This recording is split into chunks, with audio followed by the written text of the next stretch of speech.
The most dangerous and evil women of the Bible. The shocking truth. The Bible contains many accounts of women who sinned and acted against God's commandments, but few were as wicked and dangerous as the ones you'll see in this episode. These women committed some of the worst atrocities against the defenseless, the innocent, and the people of God. Without further delay, let's begin from the least to the most dangerous and evil on our list. Number 5. Potiphar's wife.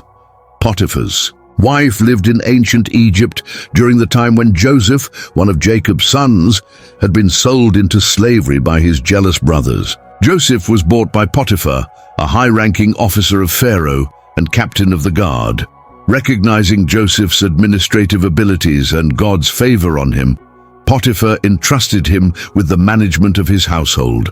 Potiphar's wife is infamous for her attempt to seduce Joseph. The Bible describes her as a woman driven by lust and perhaps also by boredom or a desire for control. She persistently tried to persuade Joseph to sleep with her. This is detailed in Genesis 39:7-10. And after a while, his master's wife cast her eyes on Joseph and said, "Lie with me." But he refused and said to his master's wife, "Behold, because of me my master has no concern about anything in the house, and he has put everything that he has in my charge. He is not greater in this house than I am, nor has he kept back anything from me except you, because you are his wife. How then can I do this great wickedness and sin against God?" And as she spoke to Joseph day after day, he would not listen to her, to lie beside her, or to be with her. When Joseph consistently rejected her advances, out of respect for both Potiphar and God, Potiphar's wife resorted to deceit. One day, when the house was empty, she grabbed Joseph by his garment and demanded that he sleep with her. Joseph fled, leaving his garment in her hand. In her anger and humiliation, she falsely accused him of attempting to assault her, using the garment as supposed evidence. Genesis 39:11-18. Joseph became the primary victim of her betrayal. Her false accusation led Potiphar to imprison him, despite his innocence. Genesis 39:19-20 states, "As soon as his master heard the words that his wife spoke to him, 'This is the way your servant treated me,' his anger was kindled. And Joseph's master took him and put him into the prison, the place where the king's prisoners were confined, and he was there in prison." The lies and malicious behavior of Potiphar's wife had serious consequences for Joseph, but ultimately they led to the fulfillment of God's greater plan. While in prison, God remained with Joseph, granting him favor with the prison warden. Joseph's administrative skills and integrity led to his rise within the prison ranks. Genesis 39:21-23 continues, "But the Lord was with Joseph and showed him steadfast love and gave him favor in the sight of the keeper of the prison. And the keeper of the prison put Joseph in charge of all the prisoners who were in the prison. Whatever was done there, he was the one who did it. The keeper of the prison paid no attention to anything that was in Joseph's charge, because the Lord was with him, and whatever he did, the Lord made it succeed." Joseph's time in prison became a pivotal moment in his life. He eventually interpreted the dreams of Pharaoh's chief cupbearer and chief baker, which led to his interpretation of Pharaoh's own dreams.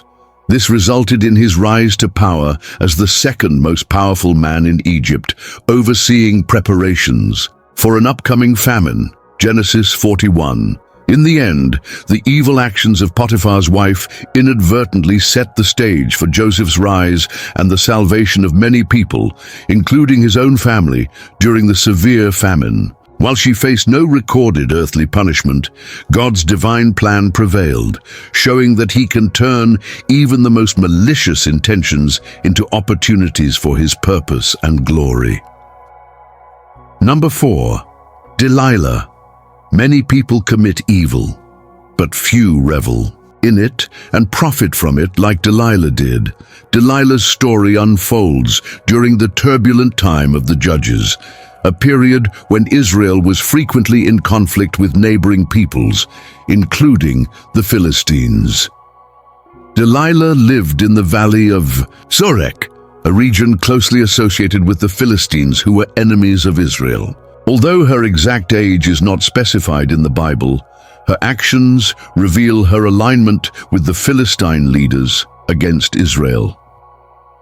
Delilah is best known for her role in the downfall of Samson, one of Israel's judges, renowned for his extraordinary physical strength. The Philistine rulers, desperate to subdue Samson, saw Delilah as their opportunity. They bribed her with a large sum of silver to discover the secret of Samson's strength. Judges 16:5. Driven by greed, Delilah agreed to the plan. Delilah relentlessly pressured and manipulated Samson, trying to get him to reveal the source of his strength.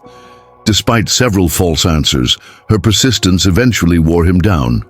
Judges 16:16-17 describes her relentless pursuit, and when she pressed him hard with her words day after day and urged him, his soul was vexed to death. And he told her all his heart and said to her, "A razor has never come upon my head, for I have been a Nazirite to God from my mother's womb.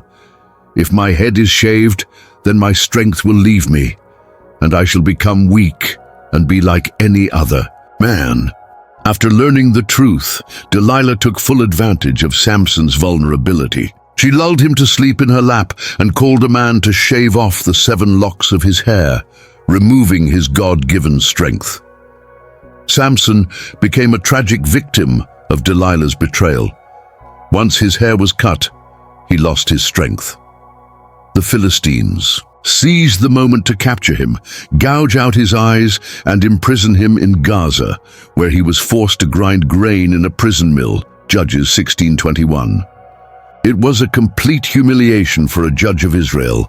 Delilah received a substantial reward from the Philistine leaders for her betrayal, a total of 1,100 silver pieces from each leader. Judges 16:5. This bribe shows just how valuable the Philistines considered Samson's defeat. Although the Bible does not detail what happened to Delilah afterward, her actions had far-reaching consequences. During his captivity, Samson's hair began to grow, again symbolizing the return of his strength. At a Philistine celebration in the temple of Dagon, Samson prayed for God to restore his strength one final time. God heard his prayer, and Samson pulled down the pillars of the temple, collapsing the structure and killing many Philistines along with himself. Judges 16:28-30. This final act of Samson not only avenged his suffering, but also delivered a significant blow to the Philistine leadership. Although Delilah is not mentioned again, her role in the story is crucial, highlighting themes of betrayal, deception, and the consequences of standing against God's chosen people. Delilah's story serves as a sobering reminder of the destructive power of greed and manipulation. Her betrayal led to Samson's suffering, but ultimately to the downfall of the Philistine leaders who sought to use her treachery for their own gain. Tragically, Delilah left behind a legacy of wickedness that many still follow today. Number 3, Herodias. This is one of the saddest stories in the Bible. Herodias was a prominent member of the Herodian dynasty, a ruling family in Judea that frequently intermarried to consolidate power. She was initially married to Herod Philip, her half-uncle. Later, she left him to marry his half-brother, Herod Antipas, the tetrarch of Galilee and Perea. This marriage was both politically and personally controversial, as it involved divorcing her first husband and marrying his brother, an act considered unlawful by Jewish standards. Herodias is infamous for her bitter hatred toward John the Baptist, a revered prophet. John publicly condemned her marriage to Herod Antipas, declaring it unlawful according to Jewish law, Mark 6:18-19. Enraged and humiliated by John's condemnation, Herodias sought revenge. Her opportunity came during Herod's birthday celebration. Herodias manipulated her daughter Salome to perform a dance that greatly pleased Herod and his guests. In his delight, Herod promised to grant Salome whatever she asked for, up to half his kingdom, Mark 6:22-23. Prompted by her mother, Salome requested the head of John the Baptist on a platter, Mark 6:24-25. Though distressed by the request, since he respected John, Herod felt compelled to honor his oath in front of his guests. He ordered John's immediate execution, Mark 6:26-27. John the Baptist, known for his ascetic lifestyle and fearless proclamation of God's truth, was beheaded in prison. His head was brought to Salome on a platter and then given to her mother, Herodias, Mark 6:27-28. This horrific act silenced John, but it revealed the ruthless nature of Herodias' vengeance. Herodias faced no immediate consequences in the biblical narrative. However, her life was far from peaceful. Her husband, Herod Antipas, eventually faced political ruin. Roman Emperor Caligula exiled Herod Antipas to Gaul, modern-day France, on charges of conspiracy and disloyalty. This exile marked the end of Herod's political power and influence. The Bible does not detail Herodias' fate after her husband's exile. Nevertheless, her actions left a lasting impression as the epitome of betrayal and revenge. Her story is a powerful reminder of the destructive force of unchecked anger and the extremes to which it can drive a person. Herodias' story intertwines with significant themes of power, manipulation, and the consequences of unjust behavior. Her use of her daughter and her successful plot against a righteous man demonstrate her cunning and relentless nature. Though the Bible does not chronicle her final days, her legacy is one of infamy, illustrating the dangerous path of vengeance and the moral decay that comes with the abuse of power. Number 2. Athaliah. Athaliah was the daughter of King Ahab and Queen Jezebel of Israel, a lineage notorious for idolatry and ruthless rule. Her marriage to Jehoram, king of Judah, formed an alliance between the kingdoms of Israel and Judah. Athaliah's influence became significant, especially after the death of her husband, Jehoram, and the brief reign of her son, Ahaziah, as king of Judah. Upon Ahaziah's death, Athaliah's thirst for power became evident when she sought to position herself as the most powerful figure in the kingdom. Athaliah's most infamous act was her ruthless seizure of power after her son's death. To eliminate any threats to her rule, she ordered the massacre of all potential royal heirs. Many were killed. This horrific purge aimed to ensure that no one from the royal line could challenge her authority. The Bible details this terrifying act in 2 Kings 11:1-3. When Athaliah, the mother of Ahaziah, saw that her son was dead, she arose and destroyed all the royal family. But Jehosheba, the daughter of King Jehoram and sister of Ahaziah, took Joash the son of Ahaziah and stole him away from among the king's sons who were being put to death. She hid him and his nurse in a bedroom, and they kept him hidden from Athaliah so that he was not killed. And he remained with her 6 years, hidden in the house of the Lord, while Athaliah reigned over the land. Unbeknownst to Athaliah, her grandson Joash had been rescued by his aunt Jehosheba. Her victims were members of the royal family and all potential heirs to the throne. Her relentless slaughter extended even to her own grandchildren and others in the royal household. The depth of her cruelty underscores her ruthless pursuit of power and her disregard for family bonds and moral decency. Athaliah's reign of terror lasted 6 years, during which she ruled Judah with an iron fist, likely continuing the idolatrous practices inherited from her parents, Ahab and Jezebel. Her tyrannical rule eventually sparked a response from those loyal to the true royal lineage. High priest Jehoiada orchestrated a rebellion to overthrow Athaliah and restore rightful leadership in Judah. He carefully planned and executed the coup with support from military leaders and temple guards. When Joash turned 7, Jehoiada presented him to the people as the legitimate king. The people of Judah, weary of Athaliah's tyranny, rallied around Joash. 2 Kings 11:12-16 describes the dramatic turn of events. He brought out the king's son, put the crown on him, and gave him the testimony. They proclaimed him king and anointed him, and they clapped their hands and said, "Long live the king!" And they proclaimed the king, anointed him, clapped their hands and shouted, "Long live the king!" When Athaliah heard the noise of the guards and the people, she went into the house of the Lord to the people, and when she looked, there was the king standing by the pillar according to the custom, with the captains and the trumpeters beside him. All the people of the land rejoiced and blew trumpets. Then Athaliah tore her robes and cried out, "Treason! Treason!" Then Jehoiada the priest ordered the commanders of the army, "Bring her out between the ranks and kill anyone who follows her with the sword."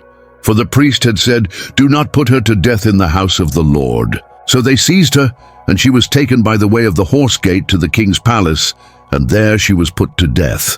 Athaliah was executed, ending her brutal reign. Her death marked the end of her family's influence over Judah and the restoration of the Davidic line through Joash. Her life and actions stand as a severe warning against the corrupting influence of power and the consequences of unchecked ambition. Under Jehoiada's leadership, the people of Judah returned to the worship of the Lord, and Joash began his reign, ushering in the renewal of a godly monarchy in Judah. Number 1. Jezebel. If you thought Athaliah was brutal, wait until you hear about Jezebel. Jezebel was the daughter of Ethbaal, king of the Sidonians, who was both monarch and high priest of Ashtoreth, a pagan deity. Her marriage to Ahab, king of Israel, was a political alliance that brought significant cultural and religious influence to Israel. Jezebel was a fervent worshipper of Baal, a Canaanite deity, and she actively promoted the worship of Baal and Asherah throughout Israel, leading the nation into deep idolatry and apostasy. Her actions were marked by extreme wickedness and a determined effort to replace the worship of Yahweh with Baal. She aggressively promoted Baal worship, erecting altars and temples dedicated to Baal and Asherah. She influenced King Ahab and the people of Israel to turn away from Yahweh, causing widespread idolatry, as recorded in 1 Kings 16:31-33. Her influence was not only religious but also political, as she sought to consolidate power by aligning Israel's religious practices with those of her homeland. One of Jezebel's most infamous acts was orchestrating the murder of Naboth, a man who owned a vineyard Ahab coveted. When Naboth refused to sell, Jezebel devised a sinister plan to accuse him of blasphemy and treason.